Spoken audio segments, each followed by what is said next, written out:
para a gente continuar estudando um pouco mais sobre os elementos que constituem o nosso sangue, né, a gente vai começar a ver um pouco mais sobre os eritrócitos, que também são conhecidos como hemácias. As hemácias são células anucleadas que apresentam uma grande quantidade de hemoglobina. Né? A hemoglobina, que é uma proteína transportadora, transporta oxigênio e dióxido de carbono no nosso sangue, confere uma característica histológica que é a acidofilia a essas hemácias. Tá? Essas células são células que normalmente não saem dos vasos em situações normais, né? Quando a gente visualiza hemácias no tecido, isso normalmente é um sinal de hemorragia, tá? Vocês vão estudar isso depois na patologia. Essas células têm a forma de um disco bicôncavo, né? E esse formato é importante para a função de trocas gasosas, né? E esse formato especial que a gente observa na hemácia é mantido graças a uma estrutura toda especial de citoesqueleto, né? E apesar da imagem que a gente tem das hemácias, né, nesse formatozinho de disco, parece que é um disco rígido, isso é uma impressão errônea, tá? Porque as hemácias são células extremamente flexíveis que circulam dentro da nossa corrente sanguínea. Num indivíduo saudável, mais ou menos 1% dos eritrócitos vai sendo removido todo dia da circulação. Isso é uma consequência do processo de envelhecimento natural dessas células, né? É importante a gente lembrar que a medula óssea vai produzindo continuamente novos eritrócitos e essa produção contínua ajuda o nosso organismo a repor essas células que vão sendo perdidas diariamente. Os eritrócitos que são envelhecidos, né, a maioria deles vão ser fagocitados por macrófagos no baço, na medula óssea ou no fígado. Né? E os eritrócitos envelhecidos que permanecem na corrente sanguínea, né, que são mais ou menos 10% das células envelhecidas, elas acabam sendo degradadas no próprio meio intravascular. E isso vai liberar uma quantidade muito pequena de hemoglobina no nosso sangue. Tá? É interessante a gente observar também que a concentração normal de eritrócitos entre homens e mulheres tem uma pequena variação, né? A concentração normal de eritrócitos nas mulheres vai de 4 a 5,4 milhões de células em média por milímetro cúbico de sangue e no homem de 4,6 a 6 milhões de hemácias por milímetro cúbico de sangue. Tá? É uma diferença biológica normal. Nessa figura, a gente ainda pode observar um detalhe da membrana plasmática do eritrócito e a gente vê uma parte desse citoesqueleto todo especializado que ajuda a manter o formato do eritrócito, né, nesse formato de disco bicôncavo. Tá? São esses elementos de citoesqueleto que a gente vê representados aqui, tanto como elementos transmembrana, estruturas que estão presentes na face externa ou na face interna da hemácia, são elementos que vão proporcionar uma estabilidade mecânica, mas também conferem a flexibilidade necessária para que essas células suportem as forças às quais elas são submetidas durante a circulação sanguínea. Essas células, quando elas são produzidas na medula óssea, elas têm fases diferentes até o estágio final de maturação, que é esse estágio realmente de eritrócito, né? E um desses estágios iniciais são os reticulócitos, né? E esses reticulócitos são os eritrócitos ainda nessa fase imaturo e são as células que acabaram de sair da medula óssea para a corrente sanguínea, tá? Os reticulócitos, eles normalmente estão presentes em pequenas quantidades no sangue. E aí as alterações nesse número de reticulócitos, que normalmente são variações que podem indicar alguma patologia, né, principalmente no caso de aumento desses reticulócitos associados a anemias, a hemólise associada a algum tipo de parasitose ou até em decorrência de alguma doença autoimune, né?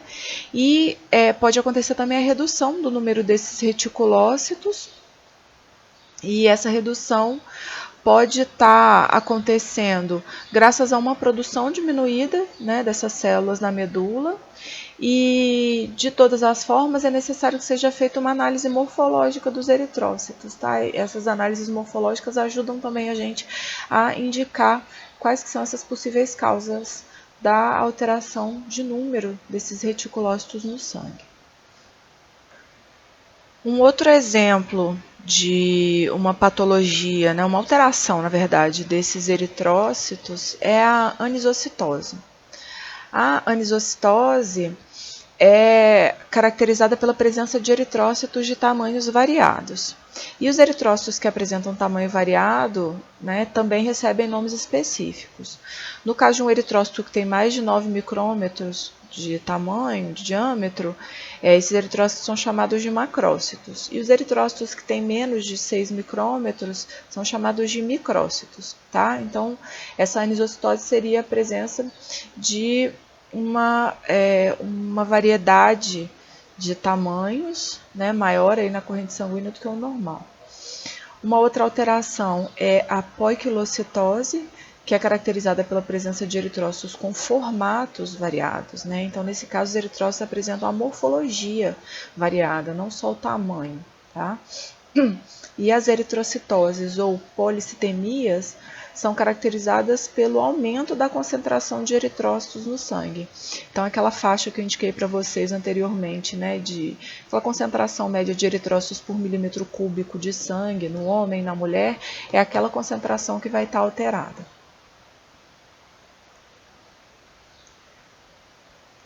Nessa figura, a gente ainda pode visualizar com um pouco mais de detalhes o formato desses eritrócitos, né? Essa imagem é uma imagem de micrografia eletrônica, de varredura, que a gente consegue ver a superfície dessas células, né? E uma das características principais que eu indiquei para vocês no início do assunto, uma das principais características das hemácias é a presença abundante dessa proteína que é a hemoglobina, que é uma proteína transportadora, né? A hemoglobina, no caso, se a gente for considerar a função sanguínea, né, de transportar oxigênio e dióxido de carbono, é a proteína que faz transporte dos dois tipos de gases. E ela é formada por 4 cadeias polipeptídicas de globina. E a globina pode ser globina alfa, beta, gama ou delta. Tá? E cada uma dessas unidades polipeptídicas tem um grupo M, que contém um ferro, tá? Um íon ferro. Aqui na figura, a gente ainda pode observar essas 4 subunidades, né, elas estão representadas aqui com 2 cores diferentes. A cor azul está indicando as subunidades alfa e a cor verde está indicando as subunidades beta. E esses núcleos avermelhados são esse grupo M que contém o íon ferro aqui no meio. Tá? Então, são essas 4 subunidades aqui, 4 cadeias polipeptídicas que formam a hemoglobina. No caso de um humano adulto, o principal tipo de hemoglobina que é encontrada nas hemácias é a hemoglobina do tipo A1, que é uma hemoglobina que tem exatamente essa estrutura que está representada aqui na figura, que é uma hemoglobina alfa 2 beta 2. A gente ainda encontra hemoglobina do tipo A2, numa porcentagem bem menor, né, que aí vai variar. Essa hemoglobina A2 ela não tem a subunidade beta, né, ela apresenta uma unidade delta no lugar, são 2 subunidades delta. Existe ainda um outro tipo de hemoglobina, que é a hemoglobina F, a hemoglobina fetal, né, que normalmente está presente numa porcentagem insignificante no adulto. Né, as subunidades que formam essa hemoglobina também são diferentes, né, vai variar esse segundo tipo aqui de subunidades. E essa hemoglobina fetal, a principal característica dela é que é uma hemoglobina que tem mais afinidade pelo oxigênio. Né? O feto apresenta 100% dessa hemoglobina, ou seja, toda a hemoglobina que é encontrada dentro dos eritrócitos de um feto é do tipo HbF. E isso é extremamente importante para o feto porque ele não apresenta ainda um sistema de oxigenação próprio. Então, toda a oxigenação, todo o transporte de gases que é feito na circulação sanguínea do feto é proveniente da placenta. Então, o oxigênio ele precisa ser captado, ele precisa ser transportado pela corrente circulatória do feto de uma forma otimizada, né? E a hemoglobina fetal é um mecanismo para isso. Bom, aqui a gente ainda pode ver mais alguns exemplos de alterações dos eritrócitos, né? Na figura A, a gente observa um caso de esferocitose, né, que é caracterizado pela presença de hemácias esféricas pequenas, que a gente pode observar aqui, e hipercoradas, né? A gente pode ver que a coloração é mais intensa do que essas outras que estão mais com aspecto do disco bicôncavo, né? E essas hemácias podem estar presentes no caso das esferocitoses hereditárias, das anemias hemolíticas autoimunes ou anemias hemolíticas aloimunes também, tá? A figura B já apresenta para a gente uma alteração morfológica hereditária que pode acometer os eritrócitos, que é a eliptocitose hereditária, tá? Então, nesse caso, as hemácias têm um formato elíptico, elas são mais alongadas do que o normal, tá? E também tem uma alteração na coloração. A alteração sanguínea mais comum, né, e mais conhecida são as anemias, né, que na verdade são um grupo de alterações de características sanguíneas. As anemias podem ser caracterizadas tanto por uma redução da concentração de hemoglobina nas hemácias, quanto pela presença de hemoglobina não funcional, o que vai acarretar numa redução na oxigenação dos tecidos, tá? Ou ainda pode ser caracterizada pela redução do número mesmo de eritrócitos, tá? Que também vai desencadear a redução da oxigenação dos tecidos, só que aqui o mecanismo vai ser um pouquinho diferente. Bom, as anemias podem ser causadas por fatores variados. Tá? Um indivíduo que apresenta uma hemorragia crônica, uma hemorragia muito intensa, em decorrência de um trauma, por exemplo, pode entrar num quadro de anemia. Né? A própria produção insuficiente de eritrócitos na medula óssea pode desencadear anemia, a produção de eritrócitos com pouca hemoglobina, um excesso da função do baço com a destruição acelerada de eritrócitos, pode gerar um quadro de anemia também, tá?